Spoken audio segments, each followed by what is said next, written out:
de início ao seminário do primeiro Festival da Visibilidade Trans Arte de Amar. Este seminário nasce da urgência de reconhecer, valorizar e fortalecer as trajetórias, saberes e produções artísticas, culturais e políticas das pessoas trans e travestis, que historicamente foram invisibilizadas, silenciadas e marginalizadas, inclusive dentro dos próprios espaços culturais.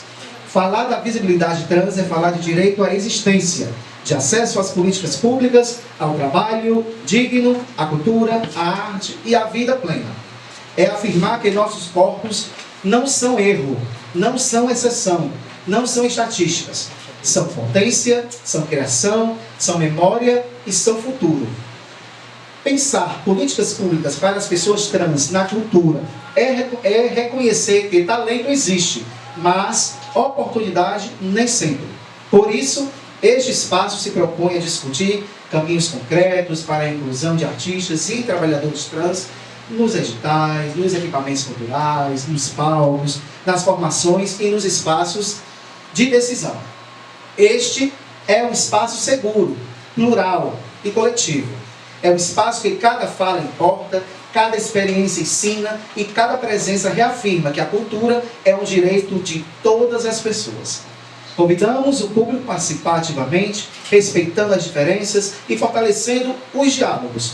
Que este seminário seja também um ato político de amor, resistência e afirmação da vida trans. O Pontão de Cultura LGBTQIA+, Arte de Amar se firma, mais uma vez, como território de resistência, acolhimento e produção de cidadania cultural. Aqui, a arte não é apenas espetáculo, ela é ferramenta de transformação social. Que este seminário seja um espaço de escuta, diálogo, construção coletiva e proposição. Que possamos sair daqui mais conscientes, mais articulados, mais comprometidos com uma sociedade verdadeiramente diversa, justa e inclusiva. Sejam todas, todos e todes muito bem-vindos. Convidamos a subir no palco a diretora-presidenta do Grupo Cultural Arte de Amar, a senhora Nilza Farias, por gentileza. Aplausos. Gostaria de convidar nesse momento para subir no palco Elisa Ivna Pinheiro Costa, representante do Centro de Referência Janaína Dutra.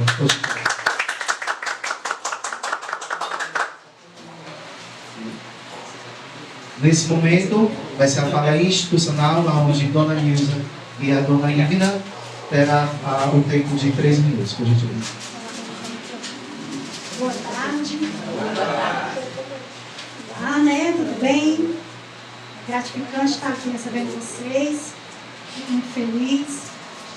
Sou uma mulher negra da periferia e acho que sou mulher bissexual e eu acho que essa luta que eu tenho com os LGBT, essas mulheres trans que são mulheres lindas, maravilhosas, que eu amo, esses homens trans também. E é muito bom estar junto com vocês, a gente está aqui juntinho para celebrar esse dia, que não é só esse dia, é todos os dias que a gente comemora o dia da visibilidade trans, o dia da visibilidade lésbica, o dia da visibilidade de todos nós que fazemos essa luta e a gente vive essa luta. É com muito orgulho, com muito amor, com muito prazer que eu estou aqui. Quero representar, quero ser representada por vocês e é muito bom estar aqui. E viva o amor, não importa como seja essa forma do amor. Obrigada. Boa tarde.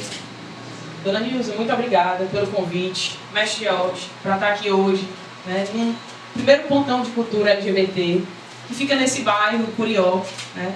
É importante a gente descentralizar os nossos debates, as nossas discussões, né. A gente está no mês da visibilidade trans, então para escutar potências como Labelle, como Domi, como Vivi, né, e como todos vocês que representam essa militância, essa pauta que entre uma bolha da população a gente acha que a gente já sabe, né? A gente já sabe como deve tratar, mas não, pessoal, acho que tem muitas pessoas ainda na cidade de Fortaleza, no estado do Ceará, que ainda tem dúvida, que ainda é muito preconceituoso, ainda é muito preconceituosa, ainda tem um pensamento extremamente discriminador, inclusive os nossos próprios pensamentos, né? A gente precisa se colocar no lugar de desconstrução diária, porque o nosso pensamento ele foi criado e estruturado para discriminar.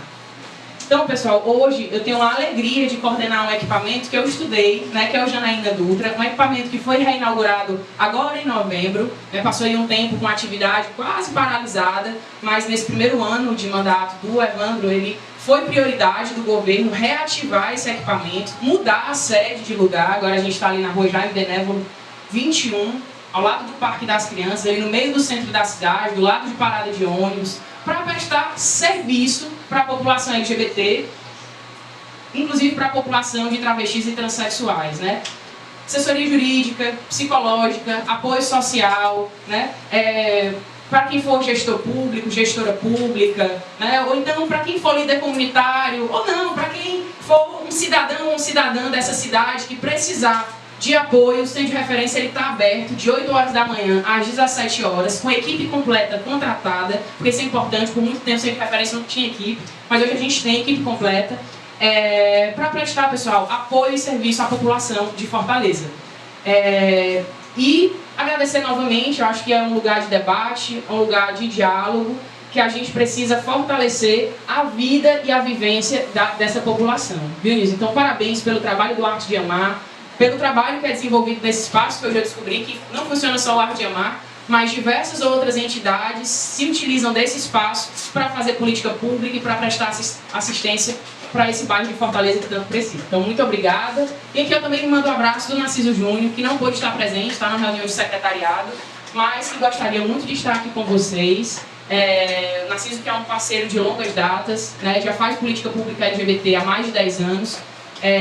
E é isso, pessoal. Muito obrigada e a gente fica aqui para o debate.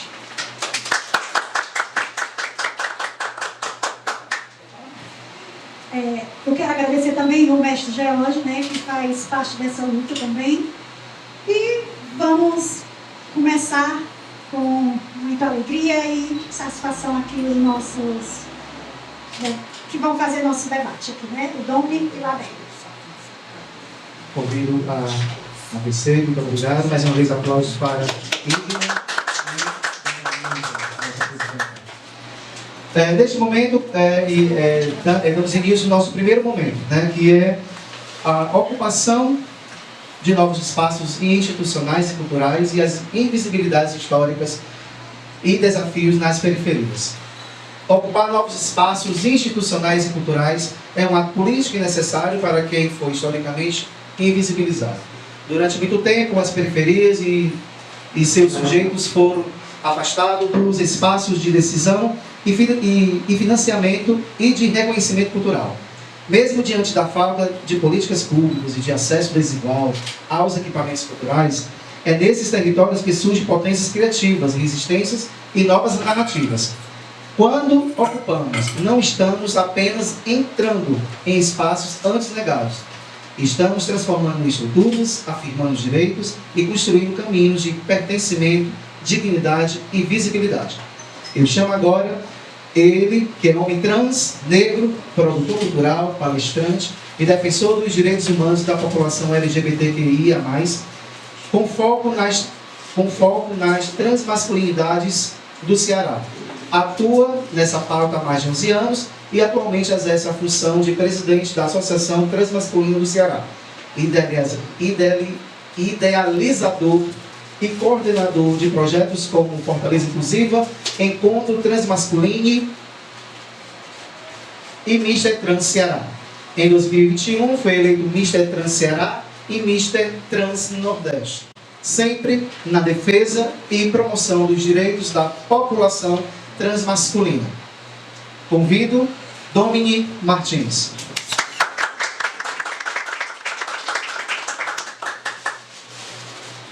Nesse momento, por gentileza, Domini terá meia hora, e 30 minutos para poder conversar, falando sobre a sua vivência e a sua experiência. Oi pessoal, boa tarde. Boa tarde. Bom, eu sou o Domi, como ele bem falou, fez algumas colocações. Estou hoje como presidente da Associação Transmasculina do Ceará. E a gente tem se movimentado bastante, não só na perspectiva de ajudar as pessoas transmasculinas, mas também as mulheres transexuais.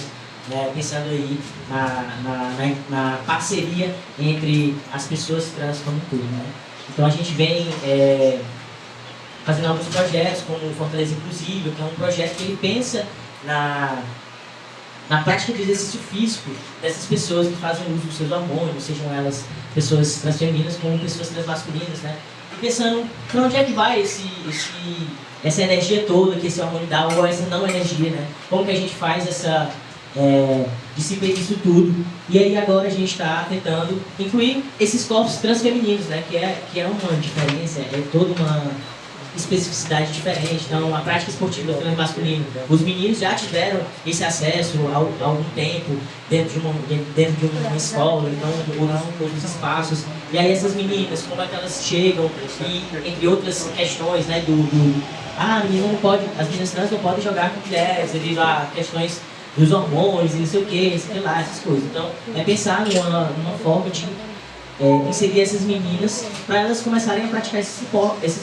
Né? A gente vê muitos que têm esse acesso em alguns lugares, como na Rede Cuca, tem, não sei se ainda tem, mas anos atrás eu sabia que tinha uma prática que era o carimba, né? O carimba delas, uma coisa assim. Então era muito interessante lá no Zeval o que acontecia. Mas enfim, eu vim de interior, né? Eu nasci em Acaraú. Fui criado em Itapajé, tenho 26 anos. Minha vida ela foi solidificada aqui em Fortaleza, pois quando eu tinha uns 13, 14 anos, eu tive a minha primeira expulsão de casa, que foi porque eu não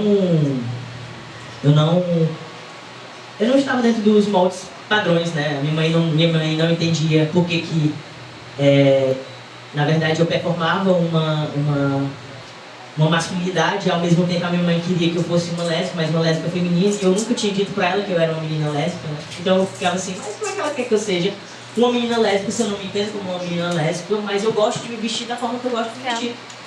E aí foi um grande caos na minha vida, assim, nos 13 anos, como eu fui uma criança, eu digo que eu fui uma criança trans, mas eu não sabia que era uma criança trans.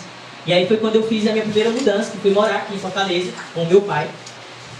E aí foi um pouco caos também, um pouco caótico, porque o meu pai, ele, apesar dele ser bem disruptivo, né, na minha infância, ele teve muitas questões de transfobia, né, por ele, como é que eu posso dizer, por ele tentar entender, mas ao mesmo tempo ele não conseguia entender, né, porque ele se baseava muito, ele não é cristão, não é evangélico e tudo, mas ele tinha uma parceira que era, então essa parceira meio que induzia ele a entender dessa maneira. E aí ele foi, enfim, por muitas vezes transfóbico. Aí houve a minha segunda expulsão de casa, foi quando eu tinha 16 anos, que ele falou, eu vou me casar e nesse casamento eu vou me juntar e eu não quero levar um problema comigo. Então ele foi bem claro que eu seria um problema para ele. E aí eu fui passando por várias outras violências, né? Tentei meu primeiro emprego com 17 anos, que foi um jovem aprendiz. Quando eu cheguei lá, inclusive a empresa se chama Aço Cearense, gosto muito de falar, porque é inadmissível, né, algumas coisas que ainda acontecem. Não foi a primeira vez, aconteceu com outras pessoas. Quando eu fui fazer o processo seletivo de jovem aprendiz lá, quando eu verbalizei que eu era uma pessoa trans, já de pronto foi dito, não é possível, porque você vai dar muito problema. Então, assim, vindo de uma psicóloga, então eu fiquei bem mal, fiquei pensando, não vou conseguir emprego, vai ser muito difícil pra mim, e tudo mais. Até que em 2018 eu ingressei em um call center, né? Que todas as LGBTs começam por call center, né? Porque se fazem, dizem que é um espaço disruptivo, diverso e tudo mais. E aí, quando eu comecei lá, me deparei com algumas situações também violentas, né? Que nesse processo todo, quando eu estava quando eu comecei, antes de eu entrar nessa empresa, eu já não estava mais com meus pais, eu já estava morando num abrigo, no abrigo Tadeu Nascimento. Quem não conhece, foi o primeiro abrigo aqui voltado para as pessoas trans do estado do Ceará, né? Muito antes de nascer a autocasa coletiva, muito antes de nascer a Casa Transformar, o abrigo Cadeia Nascimento, ele foi o pioneiro aqui, que ele foi pensado em ser um abrigo específico para as transmasculinidades, mas aconteceu que a gente acabou acolhendo algumas meninas também, então no final estava todo mundo junto e misturado ali, as meninas e os meninos trans. E aí para eu acessar lá foi exatamente o processo em que meu pai é expulso de casa, eu volto para o interior, eu recebo uma proposta de trabalho, e aí quando eu recebi essa proposta de um possível trabalho, porque eu ainda passava nos processos seletivos, eu entrei em contato com a galera da associação, né, que eu já fazia parte da TransCS, só que eu estava no interior, e eu digo, olha, eu estou precisando de um apoio, e vocês abriram o abrigo, que eu gostaria de saber se eu podia acessar esse abrigo e tudo mais. E aí foi quando eles abriram as portas, porque eu não tinha completado ainda meus 18 anos, então esperei completar os meus 18 anos para poder vir. E aí eu venho nessa perspectiva do trabalho, nessa idealização do trabalho, e consigo passar nesse emprego, né? Graças a Deus, entrei, ingressei. Também falamos, e eu fui muito sincero, né, nessa entrevista de emprego, eu falei, olha, eu sou um homem trans, eu estou passando por uma situação de vulnerabilidade social, eu estou morando num abrigo hoje, mas que esse fato de eu estar aqui tentando um emprego é justamente para não sair dessa vulnerabilidade. E aí foi quando eu passei, e aí eu recebia o salário, eu recebia vale alimentação, todos os benefícios, né? E quando eu recebi a primeira vez, eu lembro que eu doava minha parte da alimentação toda para o abrigo, porque eu tinha acordado assim, se eu conseguir esse trabalho, eu vou dar a minha alimentação e eu gostaria de ficar aqui só até 3 meses, porque eu gostaria de me fortalecer até eu conseguir um valor para eu alugar o meu próprio espaço. E aí foi quando, antes de completar acho que os 3 meses, o abrigo ele acabou, né? Acabou por falta de recurso, por falta de incentivo dos governos, seja eles do município ou do estado, ou do governo federal. A gente não tinha nenhum tipo de incentivo nenhum, era tudo com base em... A gente dava as palestras, recebia, tipo assim, a gente fazia umas palestras e a galera, para mobilizar as pessoas, pediam 1 quilo de alimento. Então esse quilo de alimento ia para o abrigo. Ou a gente fazia uma palestra paga para poder esse valor ir para o aluguel, ou ir para a água, ir para a energia, enfim. A gente prestava serviço em troca de alimento, basicamente assim. Então, por muito tempo foi isso, né? O abrigo, antes de completar 1 ano, ele fechou as portas porque não tinha recurso financeiro para poder conseguir continuar aberto para acolher mais pessoas. E aí é quando acontece outra viravolta na minha história, que é quando o abrigo acaba, por conta disso também, por uma falta de sensibilidade, talvez, dos meninos também, porque eu entendo como existe uma casa, qualquer casa de acolhimento, qualquer lugar desse espaço, ele é um lugar temporário, né? Essas pessoas que estão ali nesses lugares, elas precisam passar por um processo de socialização em que elas são encaminhadas para conseguir um emprego, encaminhadas para o acesso a uma psicologia, a um serviço de saúde e ao trabalho formal. E a gente tentava de tudo para que isso acontecesse com todo mundo. Chegou um momento que eu não estava mais só como abrigado, mas eu também estava compondo a equipe ali da diretoria para direcionar as pessoas a esses empregos, a esses lugares. Só que existia uma falta de interesse dessas pessoas porque já estavam acomodadas.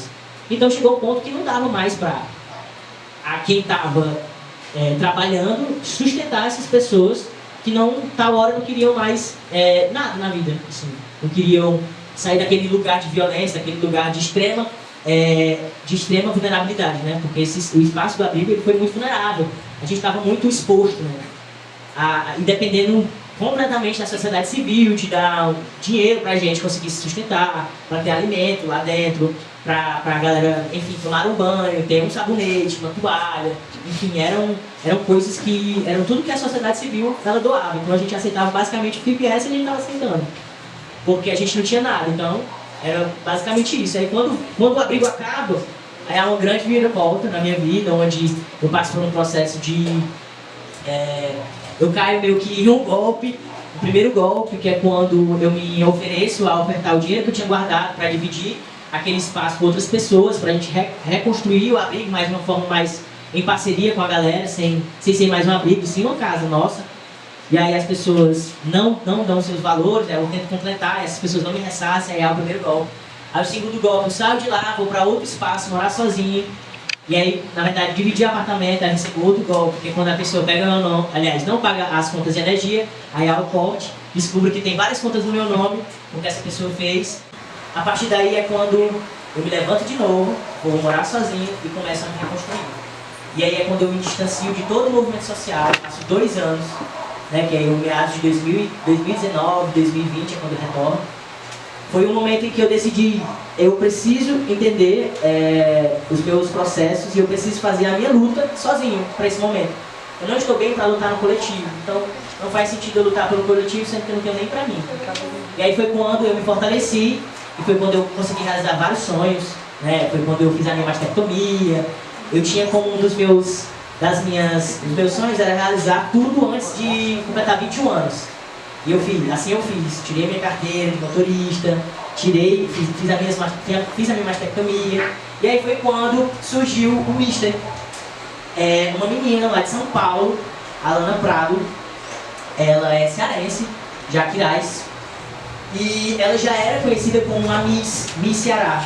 E aí foi quando ela disse, tá acontecendo, ela já estava vendo as movimentações do Brasil, do Nacional, onde estava sendo criado o Mister Brasil Trans. E aí eu vou fazer o Mister Ceará Trans para levar uma pessoa para representar o Ceará. E aí ela postou no perfil pessoal, aí várias pessoas começaram a me marcar e eu, que diabo é isso, né? Eu não sabia o que era. E eu, que legal, interessante, vou ver aqui o que era. E aí foi quando eu fiz minha inscrição, aí vários outros meninos também fizeram suas inscrições. E esse processo foi tudo online, tendo em vista que a gente estava no meio de uma pandemia. Então não tinha como ser em um auditório, fazer aquele grande evento cultural, não tinha como ser isso, porque estávamos no meio de uma pandemia. E aí foi quando fez todo o processo seletivo desse grande evento, do Mister, e eu fui o grande selecionado, né? Que foi com base em curtidas. Eu recebi mais de 1000 curtidas aí, e eu recebi essas curtidas de várias pessoas, enfim, me apoiando e tudo mais. E aí foi quando começou a saga do Domini, né? Para conseguir apoio. Eu estava morando no interior do estado do Ceará na época, e aí foi quando eu conheci algumas pessoas que me ajudaram muito nesse processo.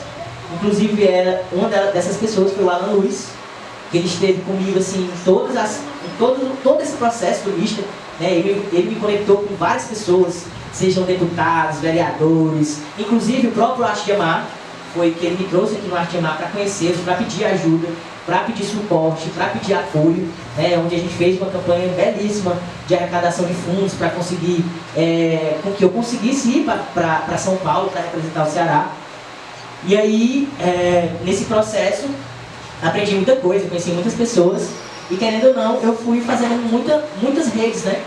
Os meninos já me conheciam, vários meninos trans já me conheciam por conta das atividades que eu desempenhava na TCE desde 2015.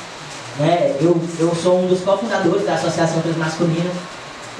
A associação foi e é hoje uma das minhas paixões, porque ela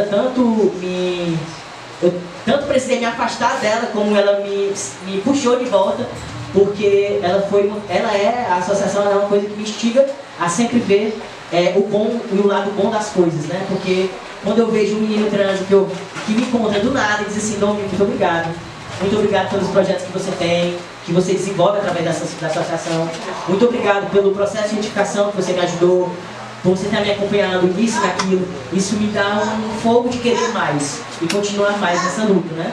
Embora a gente saiba que é muito difícil, a gente vê aí vários movimentos invisibilizando a TransCE, invisibilizando esse espaço que a TransCE tem, que é pioneiro, né? É uma das associações transmasculinas pioneiras, não só no estado, mas como no Brasil. A associação, ela nasce em conjunto com o IBRAT, né? Então, assim, é uma história que a gente tem para contar, são muitas coisas. E aí, voltando para a minha trajetória, quando ocorre o Mister Brasil em São Paulo, eu tenho a oportunidade de conhecer 27 homens trans de estados diferentes. E esses homens trans, nem todos eles eram políticos, né? Não usavam seus corpos de forma política, se politizando, enfim, lutando pela pauta, mas sim homens trans que viviam, que vivem, né, numa bolha em que não tem esse conhecimento do que é uma mulher trans. Lá eles começaram a ver mulheres trans, aprenderam. Eu já sabia de tudo, né? Eu fui ensinando também, aprendendo com eles algumas coisas, mas ensinando sobre tudo. Que é sim possível que um homem trans ele pode sim se relacionar com uma mulher trans, que sim ele pode ser um homem gay, que sim ele pode, o que ele quiser ser, enquanto a orientação sexual ele pode ser, e que eles tinham essa mente muito fechada para isso. Então a gente teve uma troca, foram assim, eu passei 9 dias foi 9 dias em São Paulo. Desses 9 dias, eu acho que foi uma semana, ou foram 5 dias, foi imerso nessa experiência de estar em contato com esses 27 meninos trans. A gente ocupava um andar inteiro, quase todos os dias a gente saía e ficava então no hall do hotel, conversando sobre as nossas questões, e foi muito interessante porque no final das contas a gente vê no outro toda a nossa história, só que em um lugar diferente, com pessoas diferentes, de uma perspectiva diferente, mas muito parecido, né? Muito parecido. E aí foi quando teve um grande dia, né? Quando aconteceu a noite final, que é a noite de gala, onde a gente faz aquele momento onde tem os grandes desfiles, né? Não sei se vocês já viram os misses, né, das mulheres cis, como das mulheres trans, como é que funciona essa dinâmica, mas foi bem parecido, só que ali, diferente da rivalidade feminina que a gente vê muito, a gente estava muito parceiro, era no camarim, era um e o outro, ajeitando a gravata do outro, amarrando o cadastro do sapato, dizendo, cara, tu tá muito lindo, e assim, assado, foi uma união que eu nunca tinha visto na minha vida, assim, em uma parceria, porque eu não tive. Embora eu tivesse muitos contatos com meninos trans, pra mim ali foi a primeira vez que eu vi tantos homens trans juntos mesmo, assim. E aí, nessa experiência, eu consegui arrastar para o Ceará o segundo lugar, né? Eu não pude ser o primeiro lugar, né? Já tinha, eu sinto que já tinha meio que cartas marcadas, porque o Rio de Janeiro já era grande, né? A maioria das pessoas que estavam ali como pessoas votantes, né, estavam como pessoas do Rio de Janeiro, então assim, eu pensei, então já tá ganho, mas vamos tentar pelo menos o segundo lugar, né? E aí foi onde a gente ficou, o segundo lugar, conseguimos ainda ganhar o Mister Trans Nordeste, representar o Nordeste. Foi muito rico, foi um evento lindíssimo, lindíssimo, apesar de algumas pequenas falhas, mas sobretudo foi lindo, assim, lindo. Foi um evento onde a gente pôde ver diversos corpos transmasculinos, sejam eles com a mastectomia feita ou não, inclusive um dos prêmios era a mastectomia, né? E não podia se dizer que era um dos prêmios, porque tem um código aí do CRM que não pode colocar como prêmio, coisa assim. Mas era como se fosse um presente. E aí eu lembro muito bem que o que ganhou, o Bernardo, o nome dele era Bernardo Rafael, não lembro, Rabelo, Bernardo Rabelo. Ele já tinha feito a mastectomia, os 5 primeiros que ficaram já tinham feito a mastectomia. Então o menino lá do Rio Grande do Norte, Cristiano maravilhoso, eu lembro muito bem da emoção que foi ele receber esse prêmio, esse presente de fazer a mastectomia, que a doutora Daniela Cornélio faz, até hoje ela faz. Esse ano inclusive vai ter a 4ª edição do Mister, vai ser lá em Natal, aqui pertinho. E enfim, essa foi a trajetória do Mister, né? A gente trouxe isso. E aí foi em meados de 2020, 2021. Minha vida não parou durante esse processo. Quando eu retornei pra cá, a gente teve uma recepção, né? Muitas pessoas me recebendo. Foi muito massa, muito bacana. E a gente começa aí um outro ponto que não é só sobre um Mister. Eu sempre vi que um Mister ele não é só sobre beleza, né? Vai muito além disso. E aí eu continuei com o projeto do Mister, a gente ainda teve mais 2 edições, infelizmente foram virtuais, por questão de recurso, mas a gente conseguiu ainda colocar essas pessoas lá em São Paulo para representar. Conseguimos parcerias. E aí, nesse processo do Mister, a gente criou o Fortaleza Inclusiva, que é o Fortaleza Inclusiva, Atividades Físicas e Esportivas para Transmasculinos. Eu ainda não tinha assumido a presidência da Associação Transmasculina.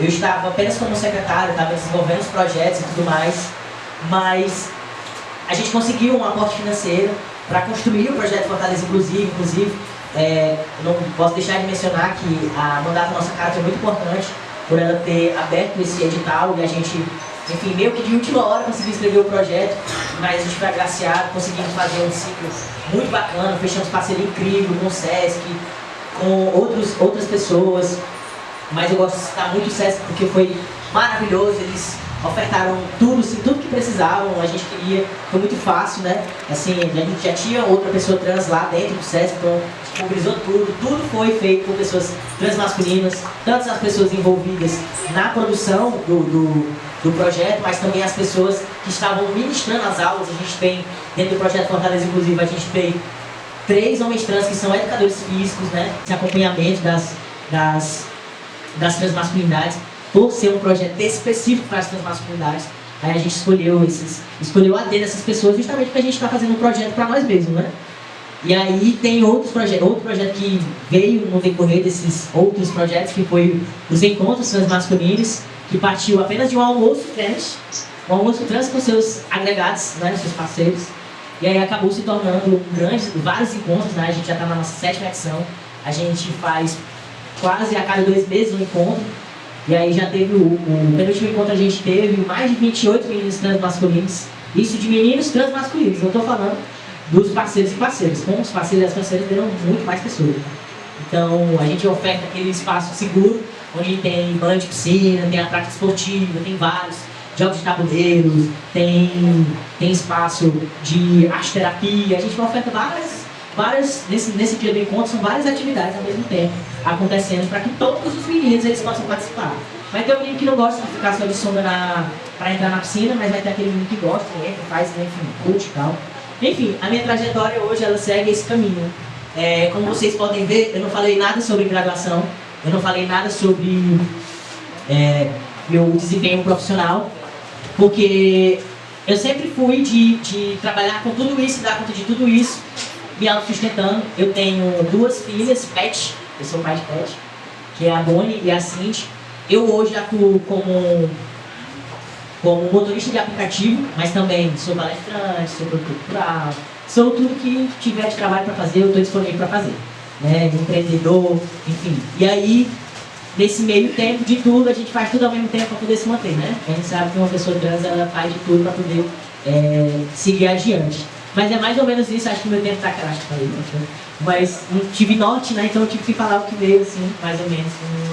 A minha trajetória é basicamente essa, tem muitas nuances, né? E hoje eu não tenho só 2 cachorros, mas eu tenho um irmão que eu estou ajudando no processo de ressocialização dele, que é um processo muito delicado, né? Um cara de 33 anos, que passou 12 anos preso. Não é muito fácil você ressocializar uma pessoa como essa. Então é um trabalho que eu tenho aí pra frente, não só de cuidar das minhas 2 filhas, que elas são maravilhosas, mas também do meu irmãozinho, né? Apesar de ser mais novo que ele. Mas enfim, é isso, pessoal. Está aberto a fazer as inscrições para fazer perguntas ou fala.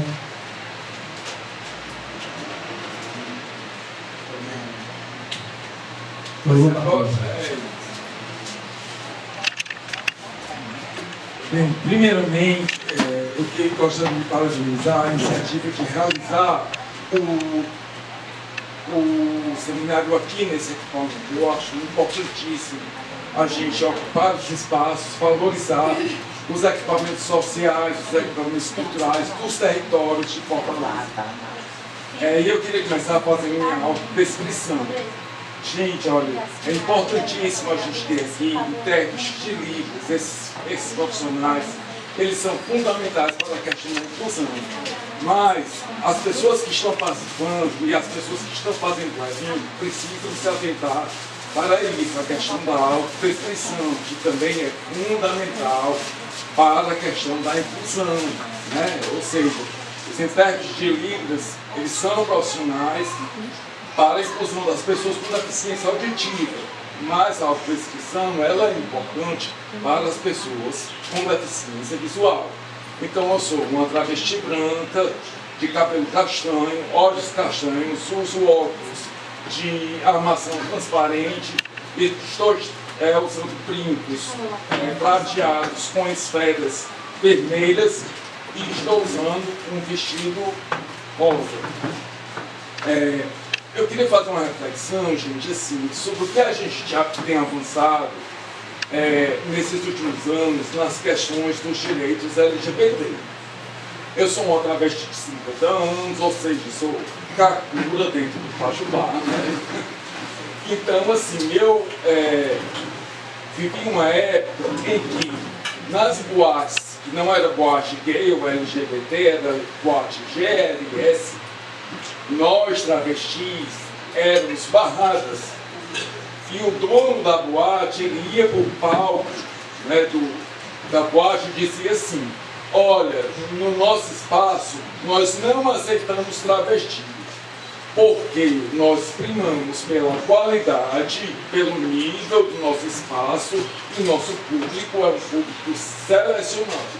Dizia um homem gay, negro, mas dizia isso sem nenhum tipo de restrição.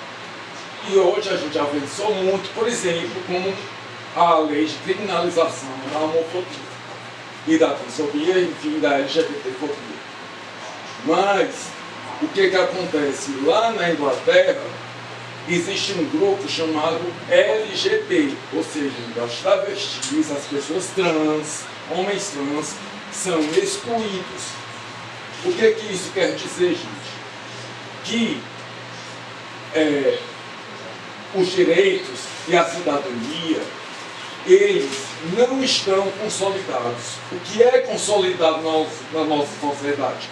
É o machismo, é o patriarcado, é a homofobia, é o sexismo, é o racismo. Isso sim está consolidado na nossa sociedade há séculos. Há séculos. E a democracia e a garantia de direitos precisam ser consolidados, precisam ser garantidos e construídos diariamente. E isso é uma responsabilidade de todos nós que estamos aqui. Então, parabéns pela sua apresentação. Fico muito feliz pelas suas conquistas, por vocês terem superado tudo que você superou. E hoje você está aqui, lindo, compartilhando a sua história com a gente. Muito obrigado, amigo.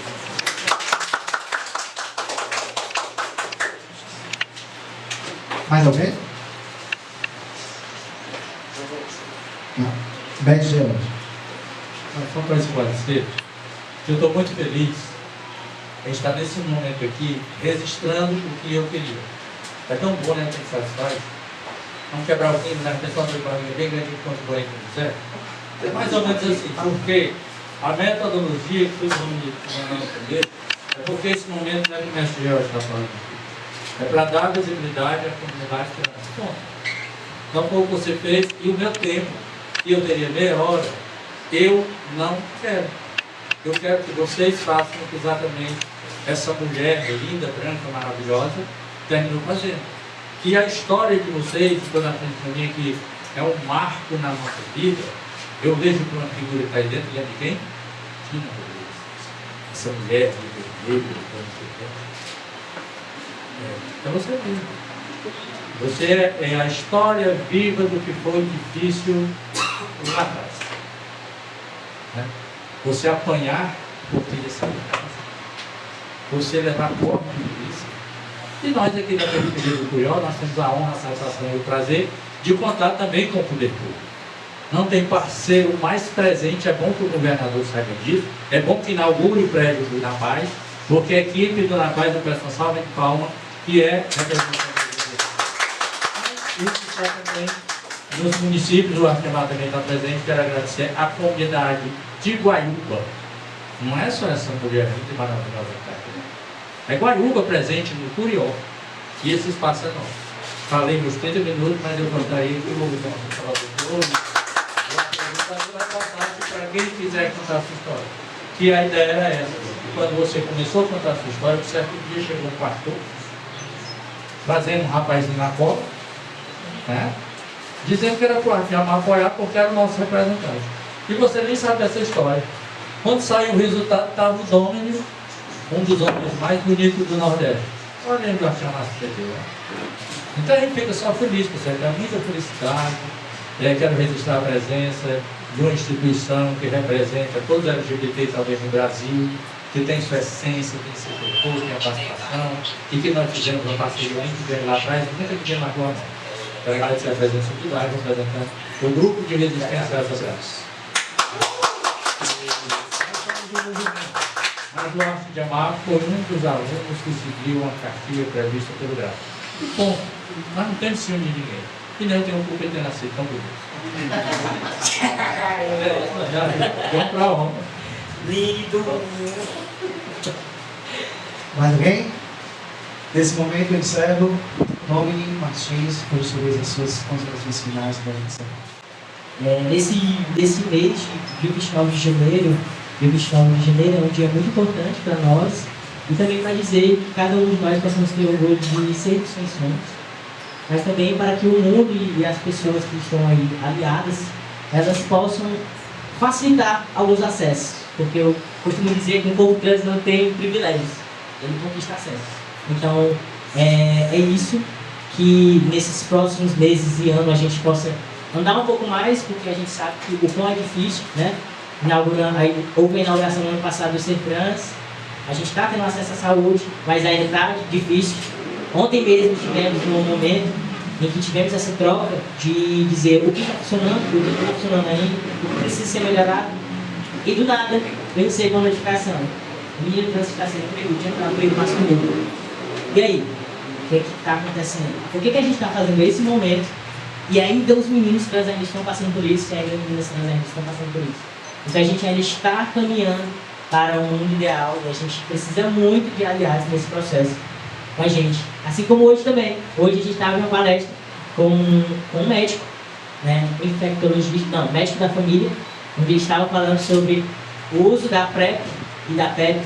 E quando ele foi falar sobre os grupos, as pessoas que deveriam utilizar a PrEP de forma diária, ele foi falando homens que fazem sexo com homens, homens que fazem sexo com mulheres e homens que fizeram anel vagina. Então a gente se olhou e tipo, como assim homens que fizeram anel vagina? E aí foi um grande caos nessa discussão, porque alguns abafaram o caso e outros disseram, não, é necessário. Como é que o equipamento ele oferta uma palestra com um médico e o médico não está preparado para falar o que precisa ser falado da maneira correta? Então a gente vê que há um grande despreparo ainda nesses eventos, nessas mobilizações que ainda são feitas para nos acolher e fazem às vezes nos afastar por conta dessas gafes ou erros faz. Enfim, muito obrigado por essa fala, muito obrigado por esse momento, que a gente possa trilhar aí a Transcerta, a gente está à disposição, tanto de vocês como qualquer pessoa que esteja aqui, que conheça alguma pessoa trans, que queira e precise de algum auxílio, nós estamos à disposição de escutar e acolher. E fazer alguma coisa, claro. Muito obrigado, Domingo Martins, aplausos.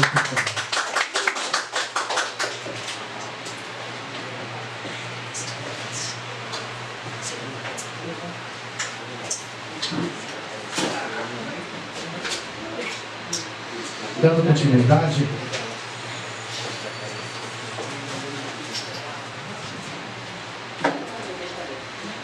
continuidade, ao nosso segundo momento, que é acesso de pessoas trans às políticas culturais e arte, cultura e trabalho como ferramentas de emancipação. Falar sobre o acesso é reconhecer que arte, cultura e trabalho são ferramentas fundamentais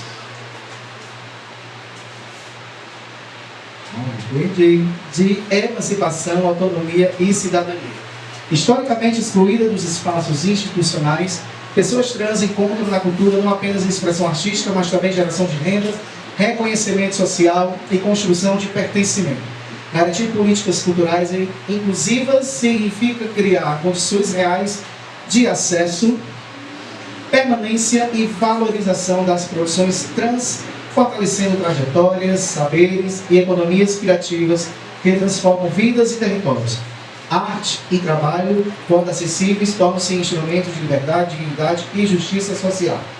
Assim, convido ela, travesti, negra, designer e publicitária, ativista LGBT, defensora dos direitos humanos, atua no controle social de políticas públicas e enfrentamento à LGBTfobia. Coordenou por 15 anos o For Rainbow e foi gestora da diversidade sexual em Fortaleza. Estrela do documentário Labelle, foi a primeira travesti homenageada pela Câmara Municipal de Fortaleza no 8 de março por sua trajetória de lutas. Convido Labelle Rainbow.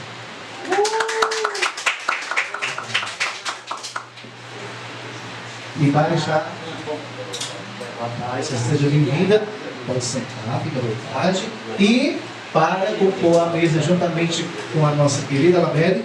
Convido ele, que é mestre de cultura do Estado, que é responsável pela formulação e execução das políticas culturais do Arte de Amar, onde promove o fortalecimento e diversidade, memória e identidade do Pontão de Cultura LGBT Arte de Amar, o mestre George Souza. Portanto, 2 microfones, o tempo máximo de 30 minutos esse momento, onde cada qual vai ficar com tempo e eu fico aqui dizendo, ó, falta 5 minutos, 1 minuto, ok? Como eu disse, esse espaço aqui, nesse momento, ele não é meu, é um espaço e eu gostaria, já que a outra pessoa que está sentada na mesa que eu gosto, representar o público, ela vai ficar surpresa, porque ela nem olhando para mim não está. Eu tive uma surpresa legal, só para ele quebrar o tempo, você for mais, né, pô? Arrumar de gente, que é quem da periferia. Tu sabe o que aconteceu comigo? Eu fui fazer a biópsia na cabeça aqui, né? Eu já fiz, para quem não sabe, já fiz 15 cirurgias, era 13. Aí eu fui fazer a biópsia. Quando eu cheguei lá, e o médico olhou para mim, doutor Daniel, muito obrigado, doutor Daniel, obrigado, o dono de banho. Aí ele disse, mestre, então as coisas que estão no seu rosto. Aí desde a biópsia eu tenho mais 2 cirurgias. Então a surpresa que você está dentro do carro, pessoal, terceiro, né? Pessoal, a gente tem uma história muito bonita, não só com a Labelle, com a Ediane, como com vocês todos. Mas essa moça, ela vai falar sobre ela e pergunta. Perguntem mesmo. E ali sabe mais que nós tudo junto. Perguntem mesmo. Ai, obrigado pelo convite, por último. Eu estava ali, investido ali para renovar isso com a secretaria. Gente, assim, muito obrigado por estar aqui presente, né? Muito presente, obrigado, né, pelo convite. Já fui homenageado pelo Arte de Amar, né, na primeira edição, Chico Rodrigues, né, e é um prazer estar aqui, né, hoje. Hoje é Labelle, Natália, né, que vai ser homenageada mais tarde. Gente, eu sou do município de Guaiúba, né, sou ativista, né, social, eu sou LGBT, né, trabalho lá no município de Guaiúba, já venho mais uma trajetória de 22 anos. Eu trabalho no projeto Somos, que foi um projeto voltado para as políticas públicas da LGBT, né? Que foi uma parceria com o grupo de ciências econômicas. A partir daí a gente conseguiu a fundação da POSSE. Eu passei 2 mandatos na POSSE e saí, que é a Associação da Livre Orientação Sexual de Guaiúba, hoje que ela tem praticamente 18 anos de existência, mas a minha trajetória vem mais de 20 anos, né? Eu sou filha de Tina Rodrigues também, de Viviane, de Labelle. Né, e Tina foi uma das pioneiras também, junto com o grupo Princesa Branca, né, dentro do município de Guaiúba, com as lutas relacionadas à população LGBT. Né. E a partir daí a gente conseguiu afirmar políticas públicas dentro do município. Hoje nós temos leis municipais, que é a lei municipal, né, do orgulho LGBT, também temos a lei municipal do nome social, né, dentro do município, todo o âmbito público do município tem a lei social das travestis sexuais. E também temos, né, uma associação que tem utilidade pública, participando de vários projetos e ações. Agora ela está um pouco parada, porque a gente está formalizando a nova gestão, porque eu não estava na frente, né? Tinha outra menina lésbica que estava como presidente. E agora vai ser a nova formação e o grupo está se arrumando, se ajudando para a gente. Mas, de novo, as mulheres trans ficar à frente da associação. E é isso, eu quero dizer que é um prazer, né, Labelle? Quando o rapaz aqui, o Dom, ele falou sobre a vivência, quando a gente vê a realidade, né, homens trans e mulheres trans são completamente diferentes, né? A realidade, as vivências, né? E a maioria delas moram em periferias mesmo, como eu falo aqui, né, do Curió, tem mulheres trans, que a realidade é isso, né? Elas sempre moram, pela maioria, em periferia. Eu moro em periferia, né? Lá no bairro São José, em Guaiúba, e é o bairro que tem mais pessoas trans, né? Dentro do município, de mulheres trans e também de homens trans. Isso todos são acompanhados na rede municipal, né? O bairro São José tem a unidade básica de saúde, que tem assim, e o médico é bem acolhedor, aí todas elas de outros bairros preferem ir para o bairro onde tem mais visibilidade, né? Vai ter mais assistência para a nossa população.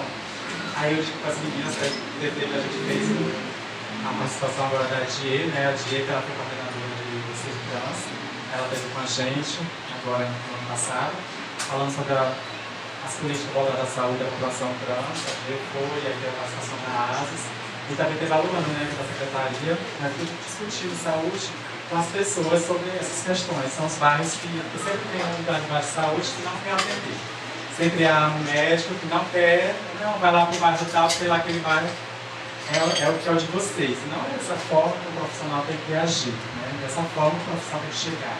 Então, isso, as meninas reclamavam das situações, tudo, e então a gente fez um conjunto com a Viviane maravilhosa, que era que foi secretária na época, que agora não é mais, ela saiu, mas ela deixou um legado maravilhoso, um trabalho voltado para as pessoas trans. Inclusive, a gente fala sobre o cuidado, a saúde, né, das meninas, dos meninos também, e a possível direção das duas unidades, né, parece que como também é ginecologista, né, dos meninos trans, e eu tive uma relação transcentrada, uma relação transcentrada há 5 anos, e é uma relação assim, que eu quis compartilhar dentro do município, porque os meninos trans, para poder pegar um pouco assim, né, quebrar um pouco do tabu, que é o tabu, né, das meninas, de procurar uma unidade de saúde também, para poder ter acesso aos ginecologistas. Eu sou acompanhada no Centro Trans também, faço parte do grupo de apoio. Hoje nós temos mais de 600 meninas no grupo, né, no estado do Ceará todinho. E todo esse rede de apoio, nós temos um grupo de apoio que tem assistência dos profissionais, né, quando há uma medicação, está faltando, as coisas, o grupo repassa e tudo mais. E aquela rede de apoio para aquelas meninas, quem está lá, não, aquela que não pôde vir, eu a consulta, não poder remarcar, quem está lá, comunica com o grupo e faz, né, é um rede, né, rede de apoio das meninas trans, no estado do Ceará. E é isso, né, eu faço parte não só de uma associação, mas de vários projetos que têm voltado no município de Guaiúba. Gente, eu falo assim, eu gosto de resumir tudo, né? Eu vou finalizando a minha fala, né? Sou estudante de serviço social na Unilab, entendeu? E eu tô aqui, né? Eu trabalhei no CRAS, eu tenho 12 anos de gestão da prefeitura, do município, e dessa vez eu parei para estudar, para conseguir graduar, porque as meninas trans sempre aprenderam. Ou você estuda desde a minha adolescência, ou você estuda, ou você trabalha. E eu optei na época, desde meus pais muito cedo, eu tinha que trabalhar, eu tinha que ficar botar a cara, né, no sol, né, na pista, nas ruas, né, nada. E se jogar. Então, agora, após eu já faço esse ano, 2006, eu faço 45 anos, né, muito orgulho. Né, a minha pergunta assim, qual é a fonte? Aí eu digo assim, a fonte. Aí eu digo assim, muda, bastante água. Tava bastante água. E agora que eu estou fazendo a graduação, né, eu entrei pelo Transpassando, viu, gente, da UES, eu fiz a Transpassando da UES, eu fiz o Enem, e hoje eu estou, né, na Unilab, estou pelo serviço social, e é muito bom esses projetos voltados para a população trans, gente, é maravilhoso, entendeu? Porque dá uma oportunidade, né, e eu tive agora, estou parada assim, no sentido de estudar, né? E é isso, tá? Obrigada pela porque eu digo que nunca dava certo, né? Eu vim pra cá e essa vez não, eu fiz a minha inscrição anonimamente, aí estudar foi, aí eu disse assim, eu só falei com a Viviane, né? Eu indo pra aí, bom, deixa aí, tá certo? E obrigado novamente pelo convite, passando agora pra Labela Wade. É um chá. Enfim, gente, boa tarde novamente. Iniciar com a minha audição, né? Sou uma travesti negra, de cabelos cacheados longos e volumosos. Estou usando um vestido estampado de amarelo e branco, com pulseiras brancas grandes, anéis nos dedos. Ao lado, uma outra travesti, sertaneja, interiorana, lá de Guaiúba. Negra também, de cabelos lisos e um vestido de oncinha, que essa já toma isso, né? E aí também, iniciar agradecendo o convite para estar aqui hoje tocando, conversando com vocês. Parabenizar o Arte Amar, o Pucão, né, toda a equipe, por mais essa atividade, por mais essa agenda conjunta, né? Não é só uma agenda do Arte Amar, é uma agenda conjunta das organizações, dos movimentos que se irmanam, que se juntam, que se coletivizam e que fortalecem nesse enfrentamento que é diário, né? E aí a gente sabe, só a gente sabe como é fazer visibilidade trans, lutar por visibilidade para pessoas trans, travestis, transexuais, masculinos nesse país. Como já foi dito aqui, que deve ser o ano inteiro, não somente no mês de janeiro. Mas a gente também sabe o porquê, né, essa luta iniciar o ano no mês de janeiro com um mês de desafios, mês de enfrentamentos. E aí eu parabenizo Nilza, George, toda a equipe, como disse no início do mês, o café que a gente teve aqui, né, são sempre muito corajosos e corajosas em pensar essas atividades, atendendo, lógico, todas as nossas demandas, tentando atender, né, que são muitos desafios. Mas uma coisa que eu fico super feliz, assim, que me deixa animado, que me motiva a vir para cá, seja de qualquer campo da cidade ou do estado, enfim, é que vocês constroem essas agendas, essas atividades, mas com muita celebração também. Isso é muito importante. Né? Os dados, a gente sabe que são estatísticas muito difíceis do país inteiro e para o mundo. Mas a gente também está vivo, a gente também está viva. E a gente constrói para as gerações futuras a partir da nossa convivência, da nossa relação hoje e agora. E estando vivos e vivos, a gente constrói memória viva, a gente constrói enfrentamento, mas a gente também ama. E a Elisa, quando iniciou aqui, falou sobre amor. Isso é muito importante, porque na dureza da batalha, da dureza das trincheiras de luta, às vezes é possível esquecer o amor. É possível não sentir o amor. Porque a gente também não vai ter direito a uma série de outras coisas que a gente precisa para sobreviver. E o amor às vezes fica lá, para depois. Né? A luta, o enfrentamento é mais urgente. E o Lisa colocou muito bem hoje sobre o amor. E aí eu faço essa relação com a celebração que o Arco de Amar, seus projetos, suas atividades sempre realizam, sempre festa. Né? Sempre tem festa. Tem ali o momento do ativismo, do debate, como agora à tarde. A gente está aqui nesse momento. Mas daqui a pouco a gente vai ter um festival, um espaço para nós, pessoas trans, travestis e masculinos. Um espaço que realmente garante visibilidade a essas pessoas, não só em janeiro. A gente sabe também da atuação de Cláudia Ferraz, de outras meninas, de outros meninos aqui no dia a dia, durante o ano todo, nos projetos dessas atividades. Então, muita gratidão de estar aqui hoje. E aí, entrando um pouco, né, o que já foi debatido, o que já foi colocado aqui, eu queria também fazer só um resuminho da história de vida, que tem a ver com isso tudo que foi lido aqui, né, nessa apresentação, que foi colocado aqui, como é que a Labelle existe hoje, como é que ela chega nesse lugar, e contar um pouco dessa história. Fiz 40 anos ano passado. Foi o ano também que terminei a graduação em publicidade e propaganda, foram acho que mais de 11 anos para terminar, minha amiga. Foi luta, porque a luta, o ativismo, a resistência dos movimentos era tudo muito urgente e a graduação ficou secundária, ficou para depois. O Aqué também, porque eu venho de escola pública, tá aqui meu ponto vivo, me lembrando aqui das coisas. Eu venho de escola pública, mas na graduação precisei acessar a universidade particular, né? Era o que estava para fazer também. E aí, mas a Labelle, assim, acho que pessoas trans, travestis, enfim, acho que tem aí nascimento e renascimento. Ela nasceu em 85, mas aos 21 anos é que a Labelle surge, então renasce novamente, né? E aí sempre foi muito difícil. Racismo, transfobia, homofobia, nesse processo de transição. Mas eu tive minha mãe, aliás, ainda tem minha mãe, e tive um pai que não foi meu pai biológico sumiu no mundo aos meus 3 meses de idade, e minha mãe segurou o rojão até os meus 12 anos de idade, quando eu encontrei um novo parceiro, e esse novo parceiro praticamente me adotou. E a preocupação dos dois dela já era, e dele me passou a ser, com a minha educação. Eu precisava estudar porque eu queria garantir o meu futuro, seja como fosse. Né? A questão dele, a questão da minha mãe não era a minha questão, a sexualidade, enfim, orientação sexual e identidade de gênero, foi um debate que foi dentro de casa a partir do processo de transição. Né? E muito ali, meu pai, minha mãe, que eram as figuras que conviviam comigo. E a minha preocupação era isso, escola, a gente era ainda a condição era escola pública, e tinha que todo dia tirar a nota boa para passar de ano e garantir um futuro. E aí, aos 14 anos na escola pública, eu descubro que eu era uma pessoa muito inquieta, eu era uma pessoa questionadora e crítica. Eu já questionava o modo das coisas e muito a partir das discriminações, dos preconceitos que eu sofria também, que eu via outras pessoas como eu passando. E aí no clube do jornal da escola eu vi uma oportunidade de me juntar com outras pessoas e fazer zoada, fazer briga, e era briga mesmo. Eu escrevia a matéria e ia no jornal depois tinha uma discussão. O povo que era maluco, a galera que era homofóbica, contra, a galera racista, isso alunos e professores. Então era pau, era briga, era feia. E isso era um projeto de uma organização social chamada Comunicação e Cultura. E aí, comecei meu ativismo e essa luta toda aos 14, estou com 40. né, bem cansadinha, inclusive cansada de transformar o luto em luta. Eu estava até falando isso para essa semana.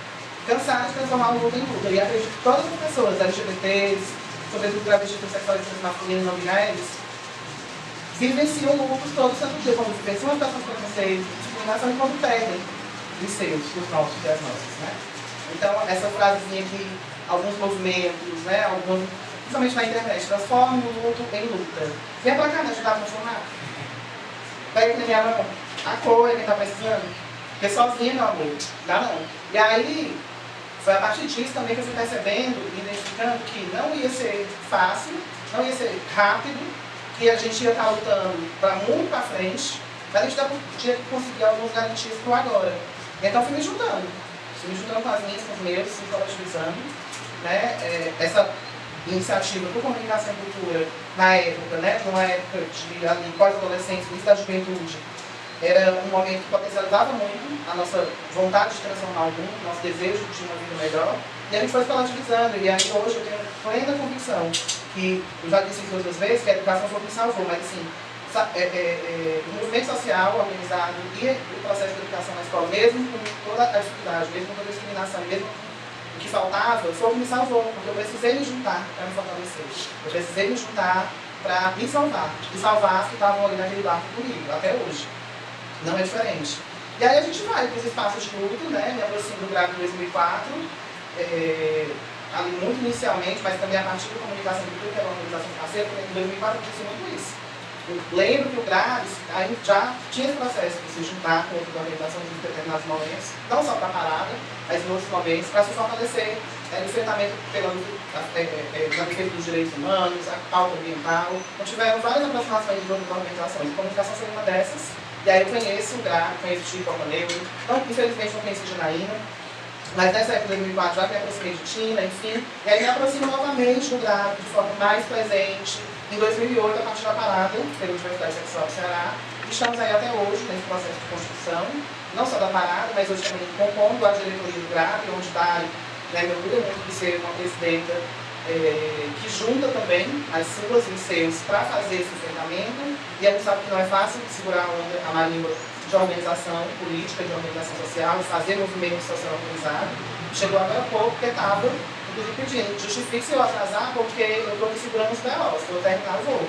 Né? Ela estava desde ontem lá, cuidando, e a gente fazendo outras coisas. Que é assim. E aí, chegou um momento da vida, a propriedade teve um papel muito importante nisso, porque Dari veio para Fortaleza em 2015, ela é do GRAAC. 2010, não, minha memória está começando a mudar. 2010, então já são queridas 16 anos, né? E aí, assim, irmãs desde lá, juntinhas desde lá. E aí, chegou uma época em 2015, não, por isso que eu lembrei de 2015. Em 2015, eu saí de um lugar que eu estava trabalhando, eu estava nem trabalhando, estava bem ruim a vida, estava bem difícil. E aí, não, preciso resolver aqui a vida, organizar e tal, e aí ela chega e diz, mulher, você tem que parar, tem que resolver isso aqui, cuidar do seu futuro, focar nisso aqui. E tem isso aqui, ó, tem esse lugar aqui, ó, vai lá, faça aí essa seleção, porque isso aqui é a sua cara, mande seu currículo, se joga. E fui, fiz a inscrição, nem estava botando muita fé, não é que deu certo? Né? E o que orgulha muito de passar pelo espaço da contadoria é porque eu sei que tantos outros passaram por lá antes de mim e deixaram contribuições, marcas muito importantes para a nossa população de Fortaleza e também para o estado do Ceará. E a primeira coordenadora do Centro de Meira, que hoje é secretária de Estado na Secretaria da Diversidade Sexual, a CETIV, tivemos companheiros e companheiras também do grupo de residência trabalhando que passaram por lá, o Romeu, várias outras figuras, né? E da Tiane Souza, que é uma irmã, que hoje é Brasília, fazendo o trabalho que ela sempre fez aqui. Só que agora, a nível nacional, conseguindo atender, né, um número maior de pessoas, garantir acesso para um número maior de pessoas.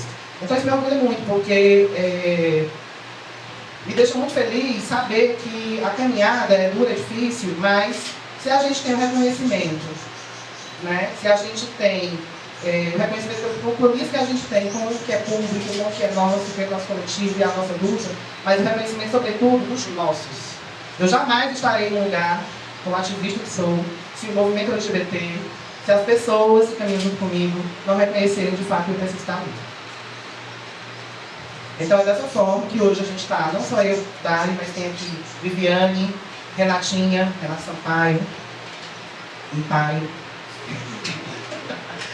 E Delson, né, Elísio, e as que já se foram, as que já passaram por aqui e deixaram grandes contribuições e fortaleceram muito a gente para a gente fazer o que a gente faz hoje, né?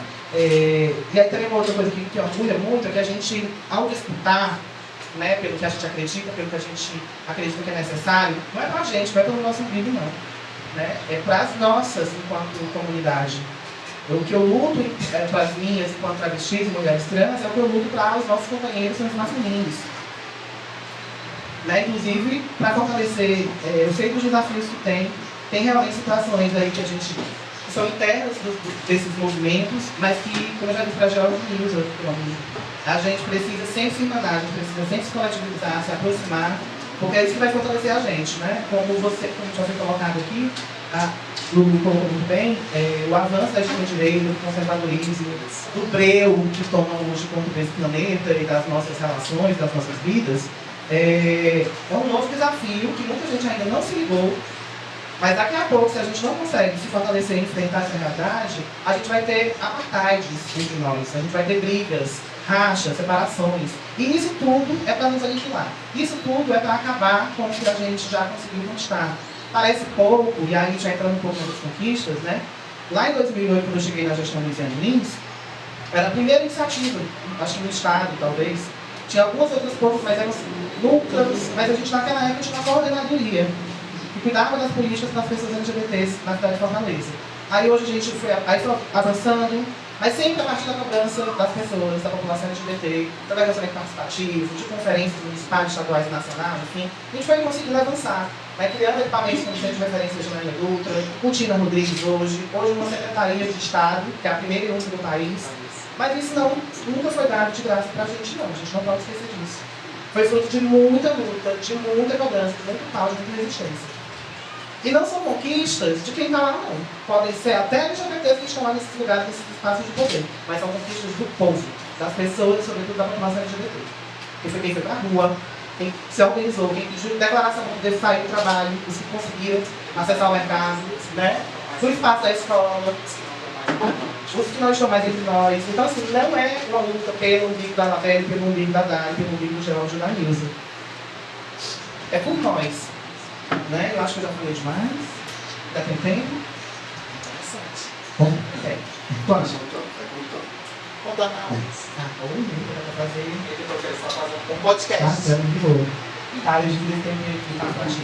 Então, minha gente, quando eu aceitei o convite para cá de hoje, foi também pensando que entendendo também, né, a construção que o Arte de Amar faz. Eu sei da proximidade da relação com o Grave, mas também sei de vários outros momentos que o Arte de Amar e outras organizações precisaram se apoiar, se juntar, né, em processos de editais, em atos políticos e em desafios, né? E aí, uma coisa que é muito bacana também é que muita gente da cidade de Fortaleza, acho que também dos outros municípios, acham, quando falam assim, o evento do Arte de Amar, só reduzem a parada, né? Só reduzem aqui a Messejana. Na verdade, o trabalho que é feito aqui, ele é regionalizado, né? Vai para além da Messejana, vai para além de Fortaleza, região metropolitana. E aí agora, no final do ano, quando o Grave realizou o primeiro encontro de paradas, de organização de paradas, né? O Arte de Amar estava fazendo uma outra atividade no mesmo período, mas não deixou de estar de crédito, não deixou de estar acompanhando de alguma forma, e de colocar, né? Não podia ser só Fortaleza, precisava abranger a região metropolitana, porque é isso, não é só sobre a gente, né? A gente consegue alcançar e atingir outros espaços e outras figuras. E sobre espaços e visibilidade, eu não posso sair daqui hoje sem dizer isso.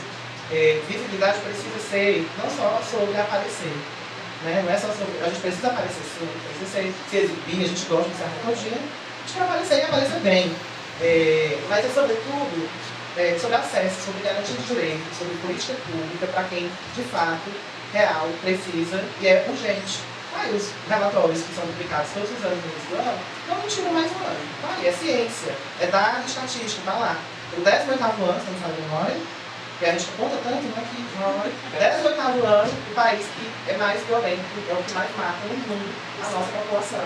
E os dados do Ceará também ainda falam mais, por mais que tenha diminuído em alguma medida, porque também existe classificação, e a gente precisa refletir, né, a contagem disso, porque a realidade é que são as organizações sociais, as associações de pessoas travestis transexuais transmasculinos que fazem essas contagens.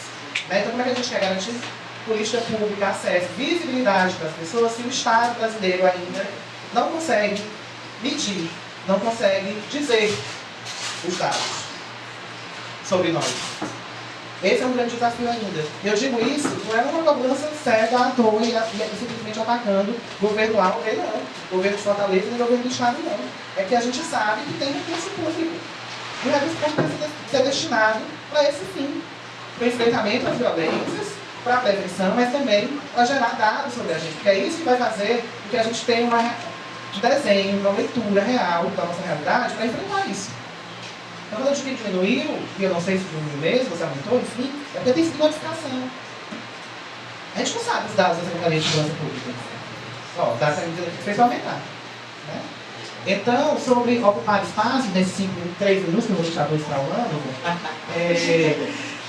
a gente precisa sim estar em todos os espaços, né, como diz o professor Amadeu, né, que coloca lá travestis em todos os lugares, LGBTs em todos os lugares, travestis em todos os lugares, pessoas, mulheres transexuais, transmasculinos em todos os lugares, porque é assim que a gente vai, dando as nossas contribuições, que a gente vai transformando esse modelo de sociedade, que a gente vai transformando esses lugares por onde a gente passa. Eu tenho certeza, em todos os lugares que eu passei, eu fiz uma confusão.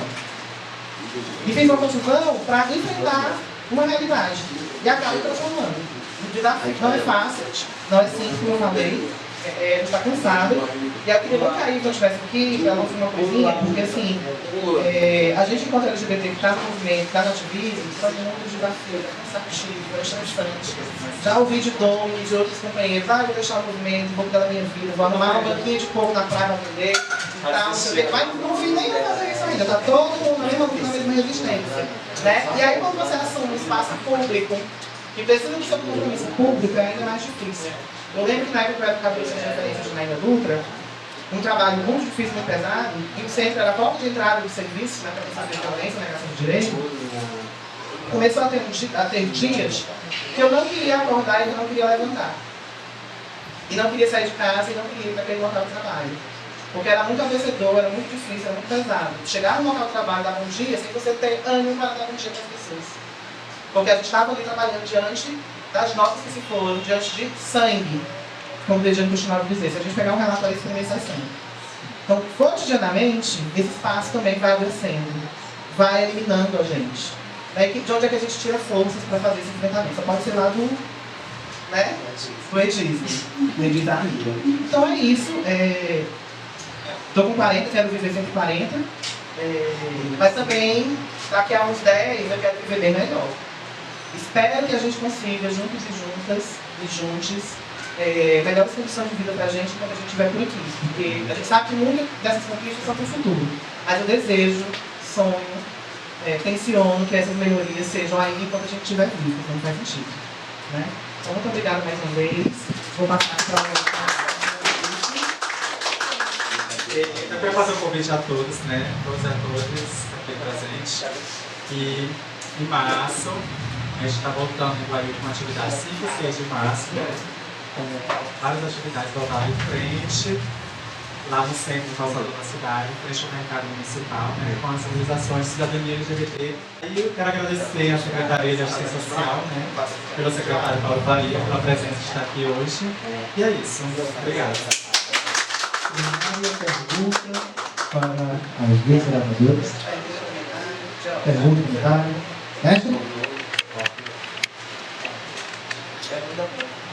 Vai haver uma pergunta esclarecida. Para quem não acompanha a vida, para quem não se atualiza, vocês são arte de amar, não somos nós apenas estamos à frente para executar o que Deus determina. Mas nós somos uma instituição primeira do Brasil, pioneira, LGBT com muito orgulho, mas nós atendemos crianças autistas, nós atendemos a comunidade, somos fundadores do bairro, nós temos a nossa sede própria, nós temos uma programação anual. Por exemplo, Dia 13 e 14, nós temos um carnaval construído por uma entidade LGBT. Quem vai tocar? Marie Gomes de Banda, que é uma lésbica assumida com a sua esposa, familiares, que vem tocar num festival infantil. Porque assim, quando o cara é ladrão dentro da comunidade, o outro rouba e diz, foi o Chico. Porque o cara já tem a fama. Mas eu não faço nada não. A Nilza não faz nada não. Quem faz muito são essas meninas e meninos que estão por trás de toda a estruturação e humilhação. Porque não era para nós estarmos aqui na nossa sede. O local ideal para ter esse momento seria na Praça da Gentilândia, sabe, Lavelle? Quantas vezes eu vi essa Nilza? Uma vez um motorista de ônibus desceu para defender a galera que estava naquela praça. E a Nilza no meio. E peia muita. E lá era o local ideal para esse momento. Mas se vocês não estivessem aqui, nada estaria acontecendo. Então é bom que a comunidade, a população, os políticos, não políticos, saibam que a gente tem uma programação anual, que a gente trabalha com as outras entidades, inclusive de outros municípios, só que a gente não tem tempo para falar da vida alheia. A gente tem tempo para construir. Tem uma pessoa que nesse momento está aqui dentro, que tem uma admiração tão grande pela equipe, e ela não é de palco, ela não está fazendo show, e ela está presente aqui com uma satisfação tão grande quando a equipe já viu entrando na nossa sede, porque ela é presente sem vir aqui. Você pensa que a gente não sabia que você vinha assim que você escreveu. Aí a Nilza lá na cozinha, que ela não sai da cozinha, né, Anabela? Ela disse, olha, a Guaiúba vai estar presente. Então o que está faltando nos movimentos, e se vão gostar ou não, é problema de vocês, que tem só 50 anos de cultura, e graças a Deus sou um dos caras mais premiados desse lugar que realmente admiro muito. Eu aprendo mesmo com a Labelle da vida, eu aprendo mesmo. E aqui vai um momento de reflexão. O que o Ferreirinha fez? Será que quantas pessoas em movimento não estiveram lá pesquisando pela paciência e o compromisso dele? Por que não fala um pouco? Porque ele não era o cabeça, ele fazia parte do corpo. E se faltar alguma coisa no corpo da gente, a gente vai pensar. Eu estou fazendo essa reflexão porque é sério. Então a gente precisa te valorizar. Porque você não é diferente de ninguém. Você é um cidadão. Agora tem as que são mais briguentas, né? Tem no caso da Labelle, e outro. Mas é isso que a gente precisa ver. Esse espaço aí de vocês ainda tem mais. Nós temos a primeira TV LGBT do Brasil. E vocês estão no espaço da TV, vocês estão lá do estúdio, equipada e gratuita. E por que o governo não publiciza isso?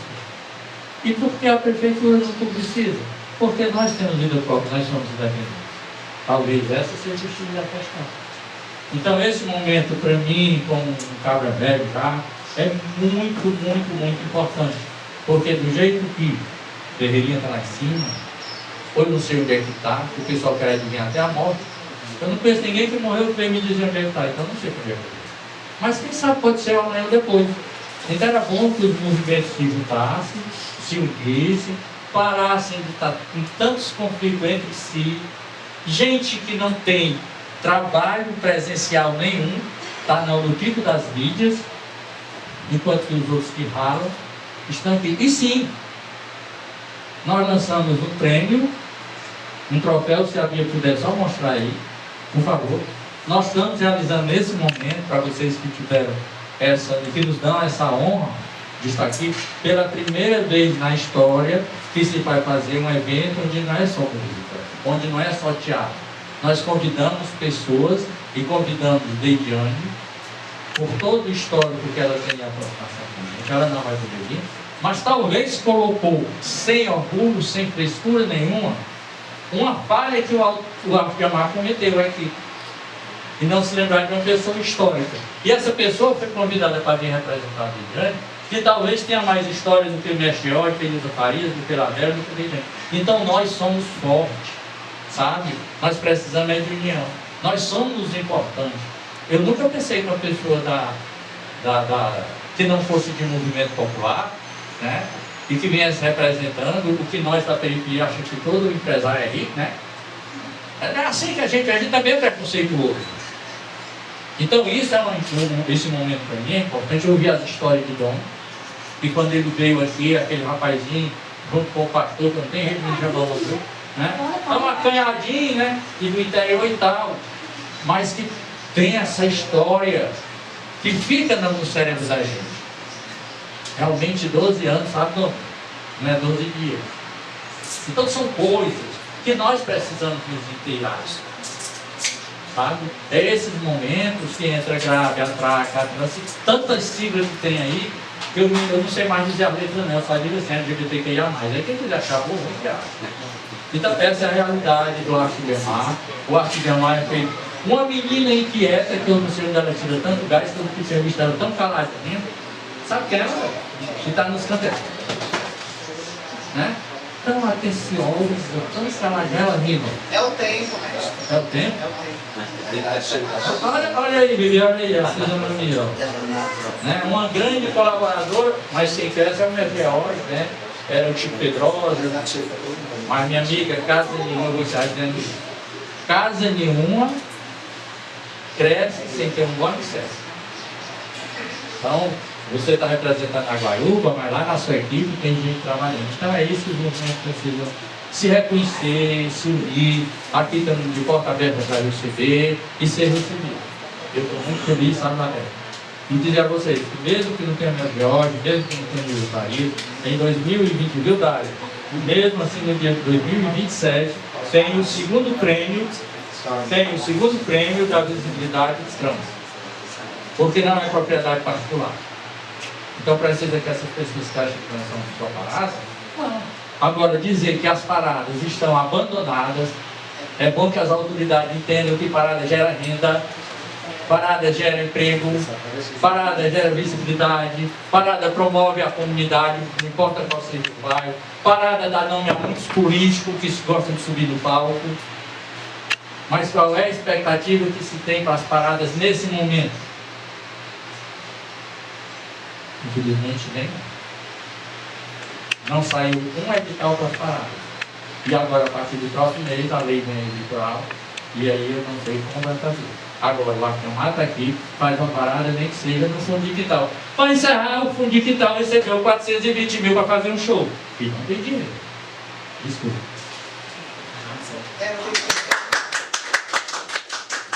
Próxima. Caralho. Obrigada.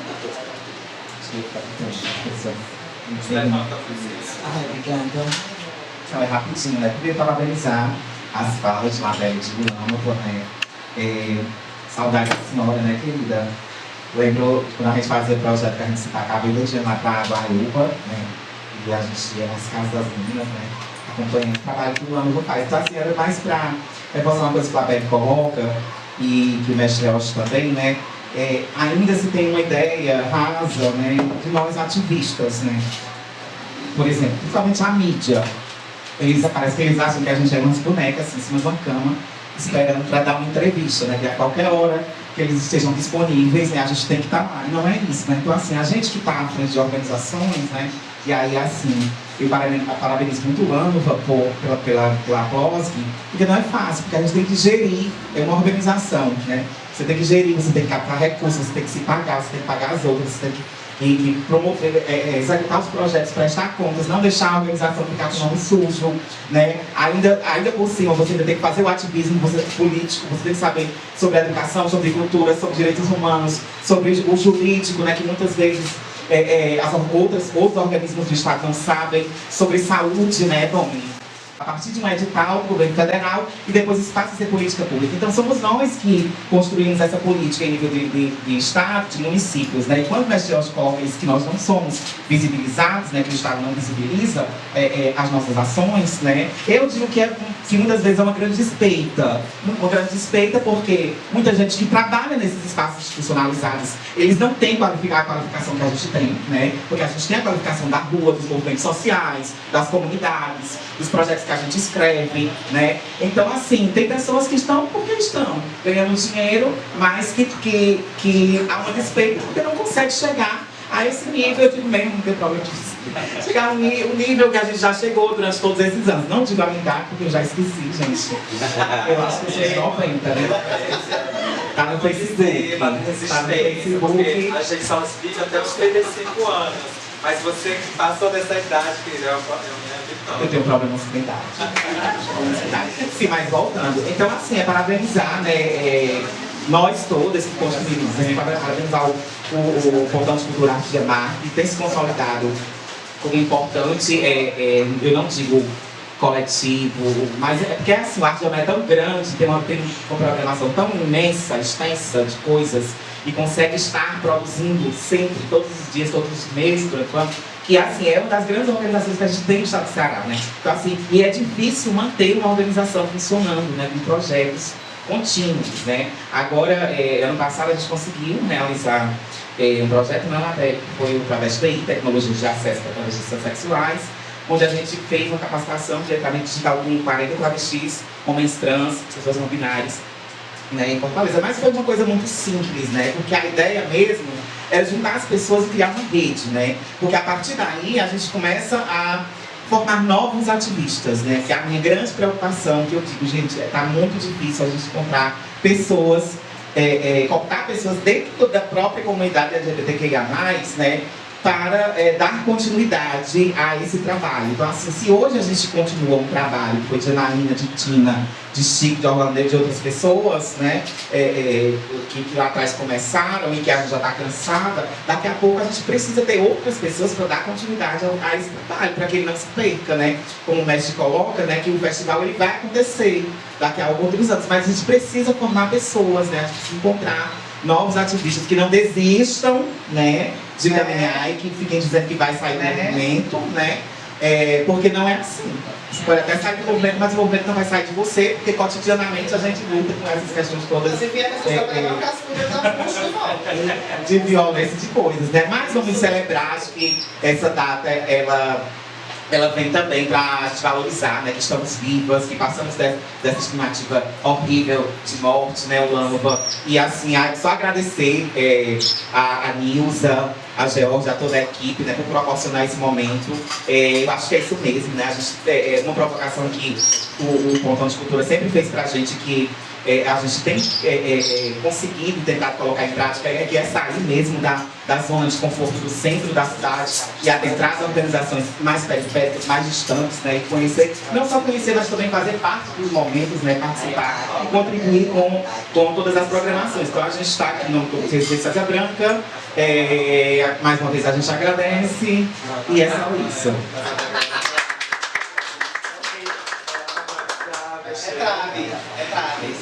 Não, é porque assim, quando eu fui assumir o GRAB, né, eu disse, tá certo, eu vou concorrer, mas eu não vou sozinha.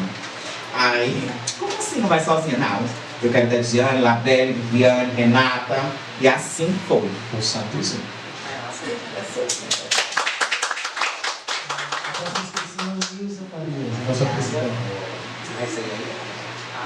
O meu tá pronto?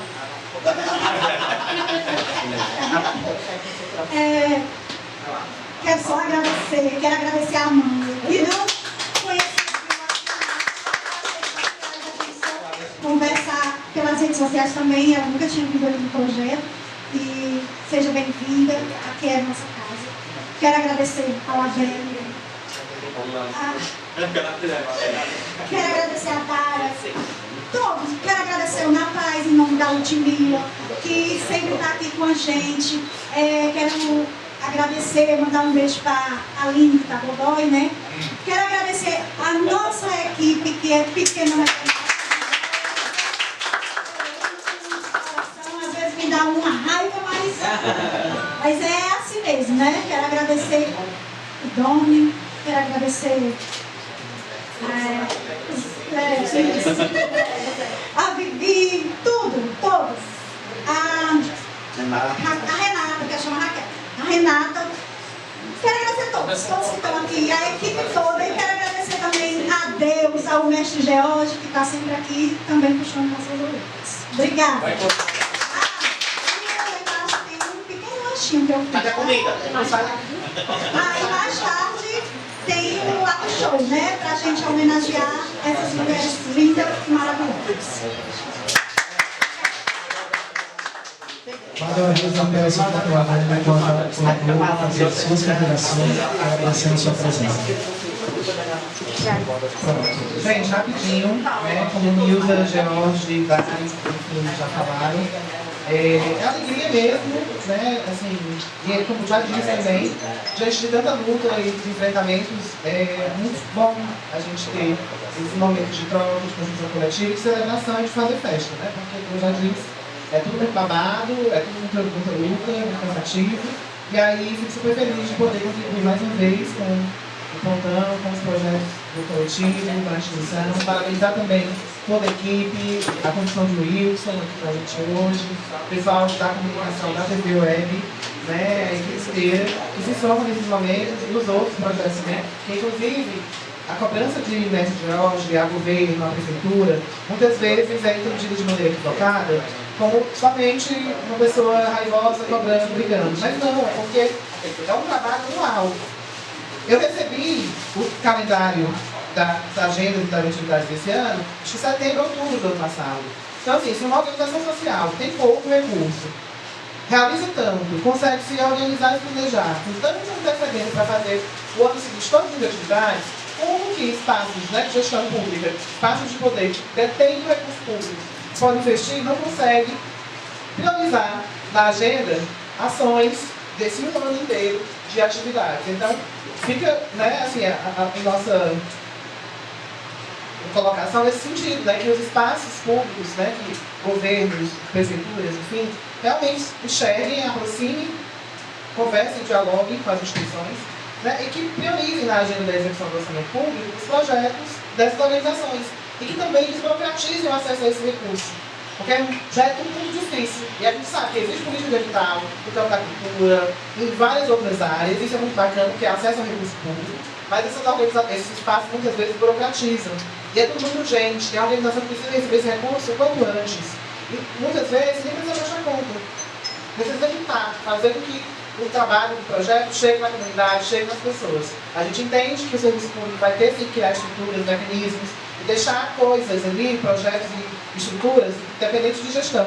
Né? Porque às vezes a pessoa sai, o gestor sai, mas a política pública tem que continuar, tem que ficar ali. Mas também precisa ser burocratizada, precisa ser mais fácil o acesso. E as atividades, os projetos, as iniciativas das orientações precisam ser uma prioridade na agenda pública. Obrigada. O convite, né? Não esperava estar aqui presente, falando aqui pra vocês na TV Web. Eu sigo, viu, no YouTube. Só quero dizer para aquelas meninas travestis sexuais não desacreditar, né? Eu acho que eu estou aqui, né? Quando eu falei brincando com a Dália, brincando com ela sobre a idade, eu acho que valorizar. Eu acho que a gente tem uma estimativa de viver até os 35 anos, mas é que não se deseja Patina. Quando eu passava 36 anos, eu disse assim, Patina, brincando com ela sempre dizia assim, tenho 36 anos, Tina, eu passei da estatística. Ela, não, ela disse assim, não. Tem que sempre, cada ano, você se orgulhar sobre isso. É por isso que eu disse a minha idade, né, que eu vou fazer 45 anos esse ano. E é um orgulho para mim, nada é tarde para você realizar seus sonhos quando eu estou na graduação, eu estou no terceiro semestre de serviço social. E é isso, gente. Eu já ocupei os espaços pela prefeitura, passei 12 anos. Eu tive que agora estudar, então eu digo para vocês, tudo é difícil para travesti, né, mano? Tudo é difícil, mas não desacreditar. E se jogar, mano. Se jogar como se fosse um cristão e a confiança. Bom, tchau a todos vocês. Obrigado. Olha, novo. Mesa, muito obrigado. E assim encerramos este seminário, reafirmando que a visibilidade trans é compromisso permanente com a vida, os direitos e a dignidade. As reflexões, trocas e estudos realizados aqui fortalecem caminhos para políticas públicas mais justas, acessíveis, construídas a partir das vivências e saberes das pessoas trans. E este espaço de diálogo siga produzindo impacto para além deste seminário, transformando debates em ações concretas, arte em trabalho e cultura em instrumento de emancipação. Agradecemos a todas, a todos e a todos que contribuíram com suas vozes, experiências e presenças fortalecendo este momento. Labélio Raymond, Lula Nova, Domini Martins, muito obrigado.